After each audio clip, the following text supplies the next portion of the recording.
The Senate Judiciary Committee begins confirmation hearings for Judge Sonia Sotomayor on July 13th. She's President Obama's choice to replace retiring Justice David Souter on the U.S. Supreme Court. Senators, no doubt, will be scrutinizing many of the cases from Judge Sotomayor's 17 years on the federal bench, including more than a decade at the Second Circuit Court of Appeals in New York City. Joining us to give us some understanding on some of the key cases involved in her judicial career are Ed Whelan, who is president of the Ethics and Public Policy Center and a former law clerk to Justice Antonin Scalia, and Amand Frost, who is the Associate Professor at American University's Washington College of Law and a former law clerk to Judge Raymond Randolph on the D.C. Circuit Court of Appeals. Thanks to both of you for joining us. We'll jump right in with the Ricci decision on the New Haven firefighters case. Give us a little quick background on that and what was decided at the Second Circuit. Sure. A quick background of that decision, or what led to that decision, is that the city of New Haven decided to administer a test to firefighters who wanted promotion to lieutenant or captain. They administered the test. They discovered that in the results of the testing, the Black and Hispanic test takers did significantly more poorly than the white test takers. The city of New Haven was concerned, reasonably so, in light of some of the threats by the Black and Hispanic test takers, that they would be sued under Title VII for having violated a provision that prevents tests that have a disparate impact on racial minorities or based on race. And so they decided not to use the test in the promotion process. The white test takers then filed lawsuit under Title VII saying that was disparate treatment under Title VII. And the district court affirmed New Haven's decision not to use the test, or agreed with New Haven that they didn't have to use the test under Title VII, that was not required. The Second Circuit affirmed, and then the Supreme Court just reversed 5-4. Ed Whelan, what did the Supreme Court address in the Ricci decision? Well, as Amanda indicated, the Supreme Court was really trying to figure out how to reconcile two competing provisions of Title VII and make sure that both were given proper effect. And what the court majority ruled is that the plaintiff firefighters were entitled to summary judgment on their claims that they had been discriminated against on the basis of race. The courts below had granted summary judgment against them. They hadn't had a chance to go to trial, and the 5 justices in the majority, the opinion by Justice Kennedy, ruled that the plaintiffs won their case. The 4 justices in dissent took a very different reading of Title VII, though I will note that they also concluded that the Second Circuit had applied the wrong standard in rejecting the firefighters' claims. In terms of the Supreme Court overturning a decision that of the Second Circuit, an opinion that was in part written by Justice Sotomayor, what does that say about that opinion in particular at the Second Circuit level? Well, the opinion at the Second Circuit level was a per curiam opinion, so no one's name was signed to it. Judge Sotomayor, along with her panel colleagues, joined the opinion. I think the concern that many of us have had, and that Clinton appointee Jose Cabranes had, fellow Second Circuit judge, is that the Second Circuit opinion failed to deal properly with the very substantial claims that the firefighters had raised. It was literally a 1-paragraph opinion, 6 sentences, I think, about 130 or so words, that did not even really present the questions that the firefighters had posed. So Judge Cabranes said this case deserves better treatment. He actually called for the Supreme Court to grant review of it, and the Supreme Court ultimately decided that the claims not only deserved much fuller treatment, but that they were meritorious. Amand Frost, in terms of Justice Sotomayor's writing in this case on the Second Circuit level, how does this fit into any sort of pattern in terms of her previous views on discrimination? Yeah, I mean, 2 points there. One is it was just a short couple-paragraph opinion, a per curiam opinion. That's actually very typical when a court is affirming, a Second Circuit, an appellate court is affirming a district court, and in their opinion, they said, we agree with the reasoning of the district court. So what they didn't bother to do was rewrite out that reasoning, but they made it clear they were affirming the long and detailed opinion of the district court. So I think her rationale, which of course was reversed by the Supreme Court, was not underdeveloped. It was that she agreed with the district court, she and 2 other members of that panel. And I think the decision is consistent with the way you see her rule in a lot of cases, which is she tends to to want to avoid overturning decisions by democratic branches of government. You see that again and again. In Democratic small d. Oh, democratically elected Yes. branches of government. So the city of New Haven had decided to discard this test. And for those who are non-lawyers, I want to make clear, she wasn't saying getting rid of the test was a good idea or good as a matter of policy or what she thought she would have done if she was a city of New Haven decision maker. Her point was, does this violate Title VII? Her conclusion, which the district court and two other judges on her panel agreed with her, was it doesn't. Supreme Court reversed that, but I think we see in there the pattern where she's saying, I'm going to be hesitant to overturn decisions of democratically elected decision One more makers. on this case for both of you quickly. What might this decision on the Second Circuit level and the court's reversal of it say to senators who are looking at her in the hearings, the upcoming hearings? What might they want to ask, Amanda? I think they certainly should inquire into what her thinking was in that case. I should note here that the Supreme Court said in the majority opinion there hadn't been a lot of case law on these two conflicting provisions of Title VII. It was a tough issue, which is why the Supreme Court took it. I think they have every right to inquire about what her thinking was in that case, but I hope they look at the body of her discrimination opinions. She's had more than 100 cases, or about 100 cases, where people have come to her claiming discrimination to her court. And I think her rulings in these cases have been extremely moderate. The vast majority of the time, she dismisses their claims of discrimination. She's not someone who's reaching out to find discrimination in every case. And I think the vast majority of the time, she's joined by other members of the panel and by Republican appointees on the Second Circuit as well. Ed Whelan, what do you think they'll want to know? Well, I think the case triggers concerns that many have about Judge Sotomayor's commitment to impartiality. And President Obama has talked about his so-called empathy standard, that he seems to want Supreme Court justices who will indulge their own biases in deciding cases. And when you look at this case, again, look at Judge Cabranes' criticism of how the panel handled this particular case. You look at some of the other statements that Judge Sotomayor has made about the role of judges. I think what you see is this broader concern, what you could call the ugly flip side of empathy, which might be antipathy towards certain litigants. Let's take a look at another case. She actually was involved in an abortion case on the Center for Reproductive Law v. Bush. What was the background on that case? Well, this was a challenge to the so-called Mexico City policy, which, if I can summarize it accurately, would require that foreign organizations receiving U.S. government funds not promote or practice abortion. And the challenge was actually brought not by a foreign organization, but by a domestic one. And what Judge Sotomayor and her panel ruled is that the exact same issue on the First Amendment issue had come before the Second Circuit 12 years previously. Circuit precedent governed how the case should be decided, and it was really, I think, a simple matter of application of circuit precedent.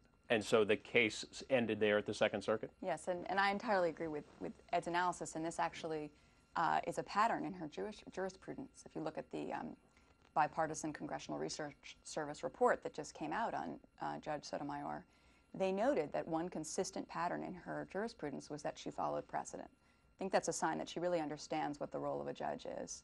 She is not looking to overstep that role. And the case that we've just been discussing about the Mexico City gag rule is I think, a perfect example of that. She said precedent governs.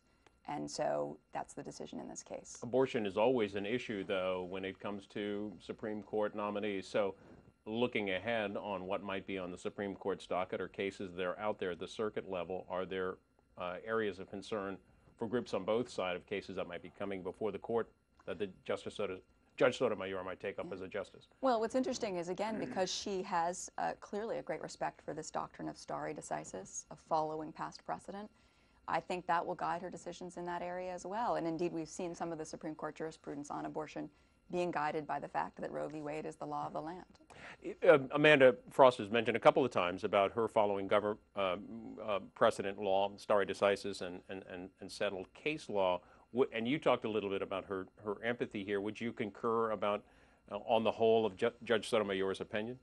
Well, yes and no. I would say that, of course, a circuit judge is much more clearly bound by circuit precedent as well as Supreme Court precedent than a Supreme Court justice is. So I think that the best window into how a justice will rule isn't necessarily that judge's Court of Appeals record, but I think a better window is provided by the judge's statements about the role of judging, by the judge's pre-judicial activism. I mean, what better view, say, of Justice Ginsburg than looking at her ACLU pass as a predictor of her on the court, rather than looking at the slice of time that she was on the D.C. Circuit.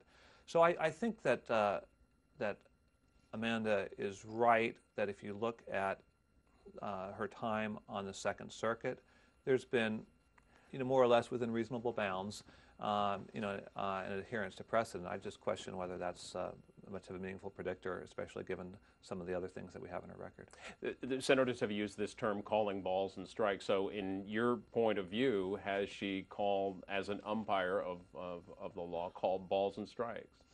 Yes, I mean, I think what's interesting looking back at her opinions, and I haven't read them all, but some people have, like people at the Congressional Research Service, is that I think she has a very great awareness of the limits of her role. Now, I agree with Ed that role changes somewhat at the Supreme Court. Certainly Second Circuit precedent will not bind her in the future, but I think she is someone who's going to respect Supreme Court precedent, whether she personally agrees with it or not. That's been her modus operandi for the 17 years she's been on the bench. I think that's how she was trained as a lawyer and how she's trained as a judge, and I think she respects her institutional role. And I think you see that as well with her respect for the, as I mentioned before, the decisions made by democratically elected decision makers. She will also see a lot of precedent in terms of cases on the Second Amendment. And in the case of Maloney v. Cuomo, she was dealing with the Second Amendment, but didn't involve guns. It involved some other sort of weapons. Tell us about that. Yes, which case. I can't pronounce. Amand Chucky? I don't know. Nunchucks, I think. Nunchuck, all right, I okay. don't know. It's a martial art weapon. I don't own one myself. Yeah. So these are self-defense weapons. yes. Yeah. And in that decision, the court was faced with a challenge to the constitutionality of a New York law that prohibited the use, having one of these in your home. And the Heller decision had come down before this case was decided. That was the D.C. gun case in the summer of 2008? Yeah, I think that date is correct. And it was a case in which the Supreme Court said, really changed at least a lot of people's understanding of the Second Amendment and established new law there, or at least a new understanding, which was that the Second Amendment gives individuals the right to keep a gun. So the question was, does that Supreme Court precedent, which clearly governs in the Second Circuit, make the New York law unconstitutional? And the issue in that case is a little bit of a technical legal point. It is, does a Second Amendment right, which prohibits the federal government from barring gun ownership, also prohibit state governments from barring gun or weapon ownership? And that's a question that the Supreme Court had answered a long time ago, I think 1876, in a case called Presser, and said, no, the Second Amendment does not apply to the states. States are not bound, state governments are not restricted by it.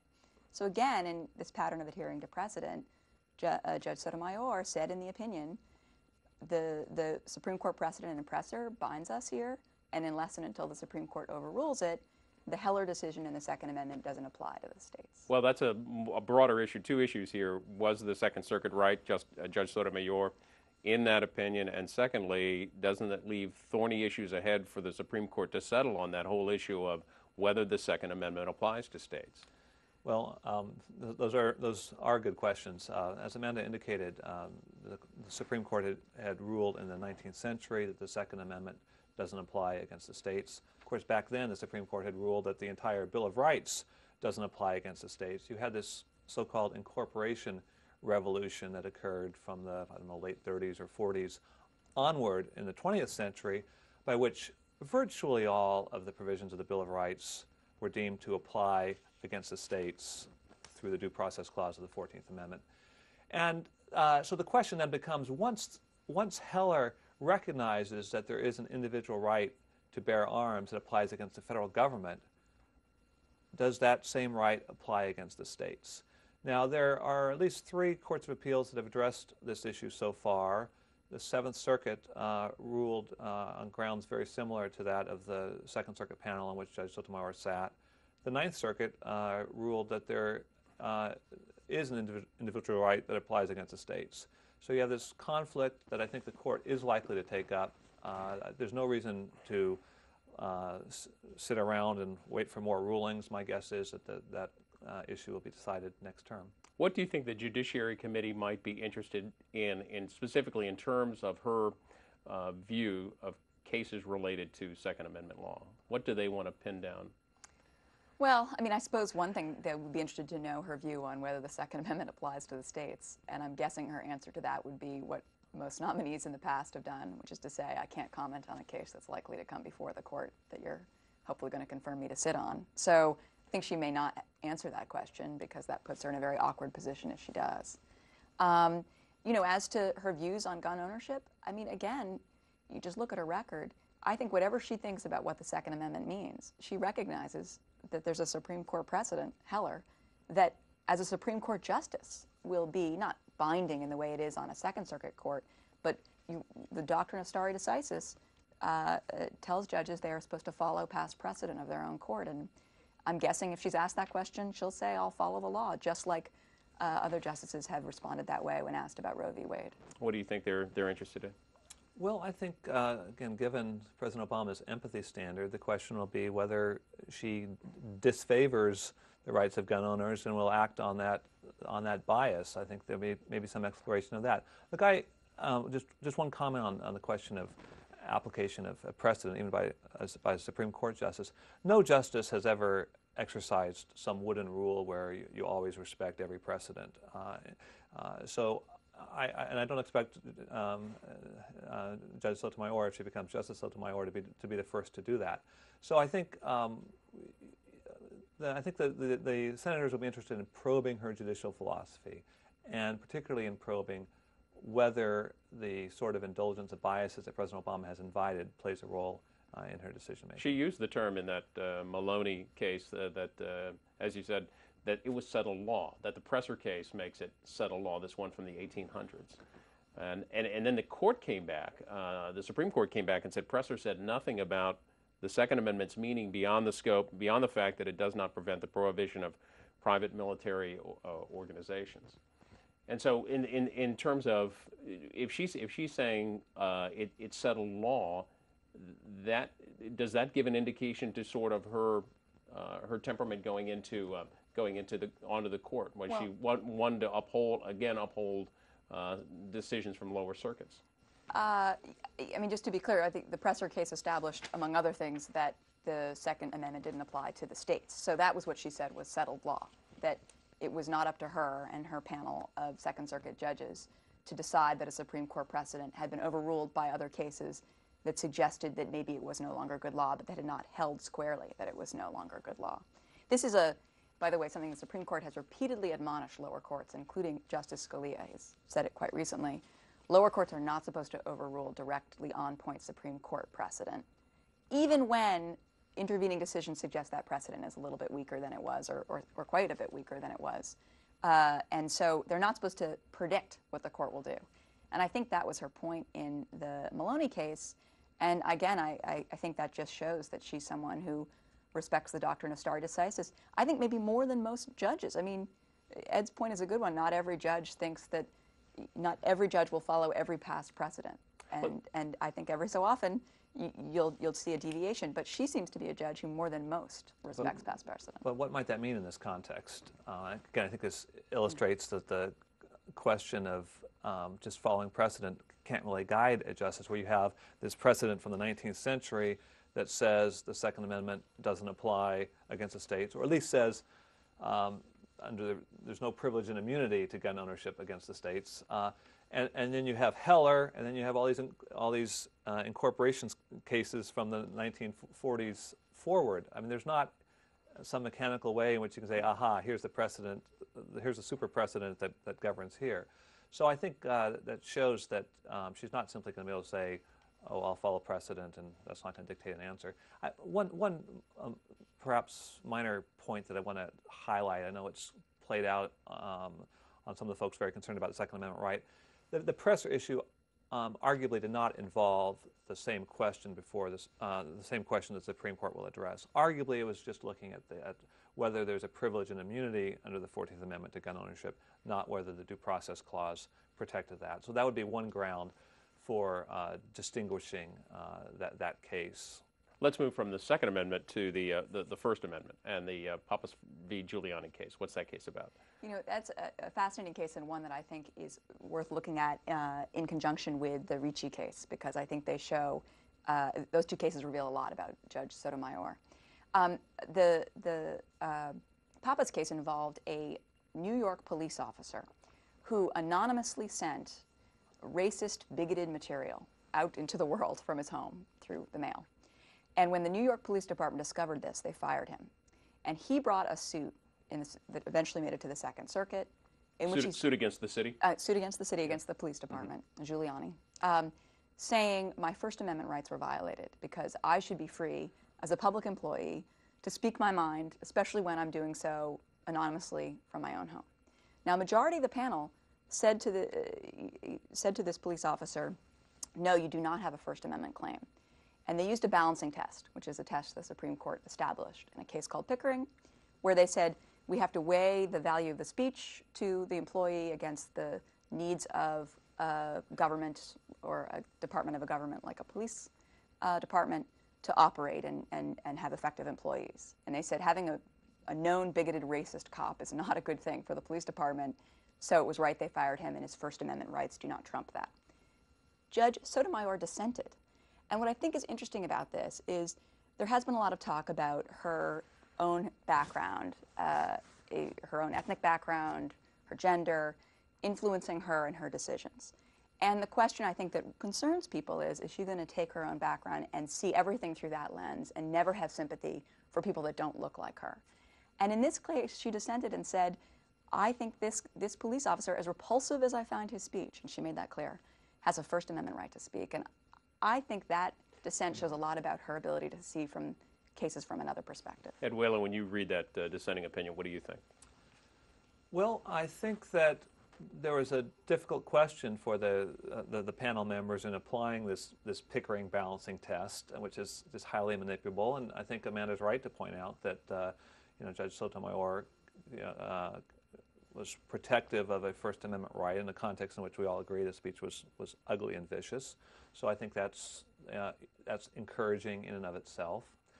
I think when we look more broadly at Judge Sotomayor's First Amendment cases and her record, there are concerns about whether she has a broader defense of the First Amendment. I think right away of her strong endorsement of campaign finance restrictions and the limitations that they impose on core political speech right around election time. Now, maybe it will turn out that her policy views there differ from her legal views. Just one other aspect, though, of this Pappas case that I'd like to highlight because I think it puts things in an interesting light.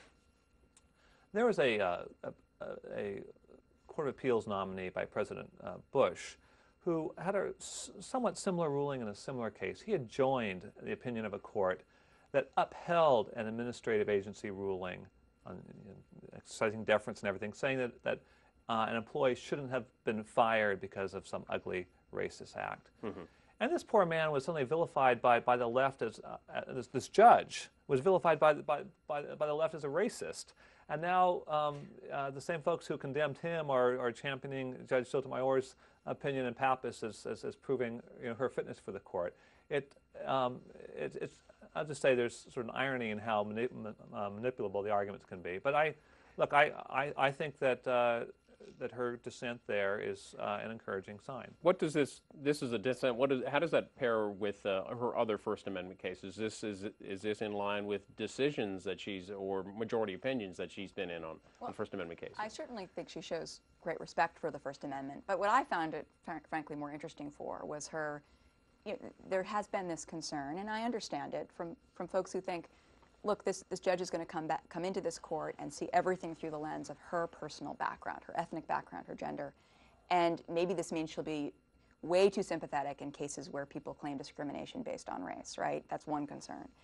And I think that's where the Pappas case is really important, because it shows that she doesn't always see cases from some blinded perspective.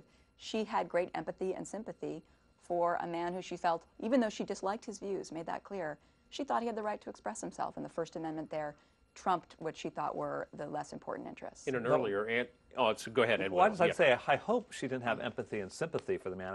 I hope that she acted on what she thought was the best reading of the Supreme Court precedent there. So I don't think that this case somehow can validate President Obama's empathy standard. I will point out, actually, in that Court of Appeals nominee who was so vilified, then Senator Obama was one of the ones going after him for joining the ruling in that very similar case. One more thought on this. You had mentioned how this ties in first with the Ricci case, the first and the second in that case, First Amendment and the Ricci case. Explain your answer a little further. Well, just in the discussion of the Ricci case that we had initially, I think Ed and other people have expressed concern that she is too willing to overlook the concerns of, in the Ricci case, the white firefighters who I think very reasonably were extremely frustrated to have taken a test and then have that test thrown out. And the concern about her decision in that case was, boy, she doesn't ever see any case from their perspective. Her view of the law is twisted by her background and her perspective. And I just think the Pappas case shows that's dead wrong. Because there, and I agree with you completely, it's the point I was trying to make is, there the First Amendment to her and the law of the First Amendment was, she saw that clearly. She said, I don't care that I dislike this man's views and they're racist. The First Amendment protects him.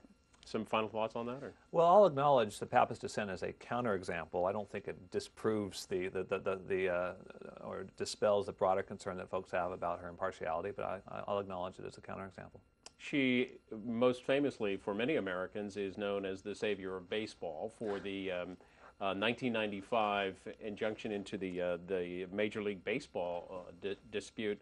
What's this say about her judicial activism or temperament or philosophy? Yeah, I have to say there, I love baseball, Red Sox fan, which is finally paying off. But I really know very little about that decision because I don't think, frankly, it tells us a whole lot about her judicial philosophy. Ed Whelan, we're hoping you're a bigger baseball fan. Well, I'm also a big baseball fan, though I'm a Nationals fan now, so it's tough. Look, I think that the discussion of her role in that case is part of the understandable part of the politics of the rollout. It's convenient for the White House to say, here's someone who saved baseball. Look, either she made the right ruling or the wrong ruling. If she made the right ruling, she should be credited for that, but that's what you expect her to do. That's her job. You'd expect any other judge who had the case to do the same thing. If she made the wrong ruling, she should be criticized for that. As hearings get underway before the Senate Judiciary Committee, what should viewers look for, listeners listen for questions from senators in terms of indications of Judge Sotomayor's judicial temperament and philosophy as they watch these hearings?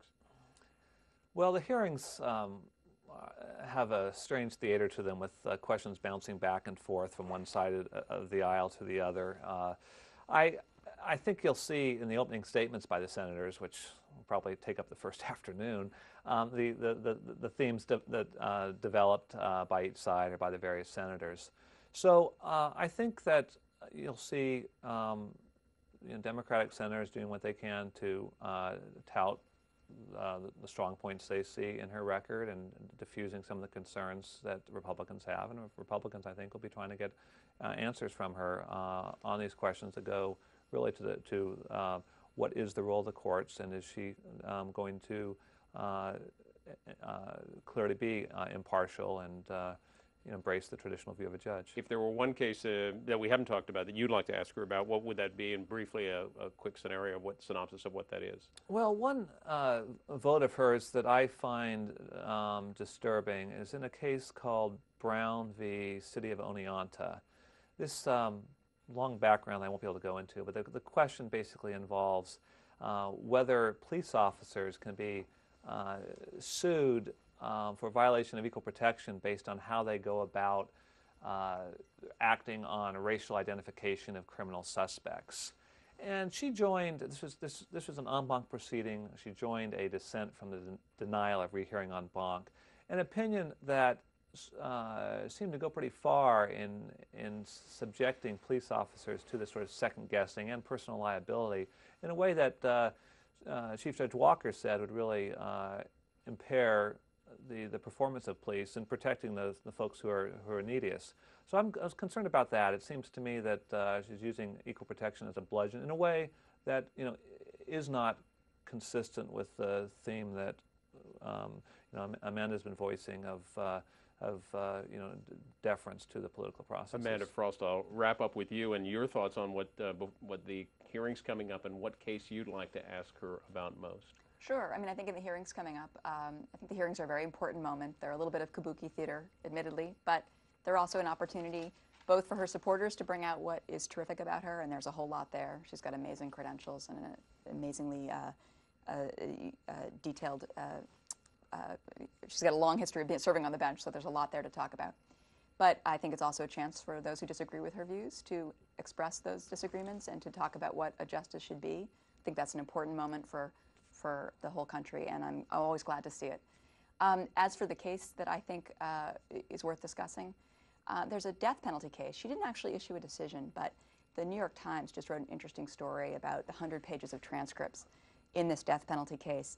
Now, as a personal matter, it's pretty clear, I think, that she's opposed to the death penalty, or at least she took that position when working for an advocacy organization. And maybe that was just a position she took for their benefit. But she clearly took that position in her private life. As a judge, while discussing the death penalty with the lawyers in that case, she made it clear, once again, that she would follow precedent, that the death penalty had been ruled to be constitutional, that the political process had gone forward in New York and the federal level to provide for a death penalty, and that while she would be very careful about how it was administered, she would follow the law. I think that tells us a lot about her. Amand Frost with American University Law School and Ed Whelan with the Ethics and Public Policy Center. Thanks to both of you for joining us. Thank you, Bill. And you can watch this or other C-SPAN programming about Supreme Court nominee Sonia Sotomayor at any time by visiting our website. Look in the Feature Topics section under Supreme Court. That's at cspan.org.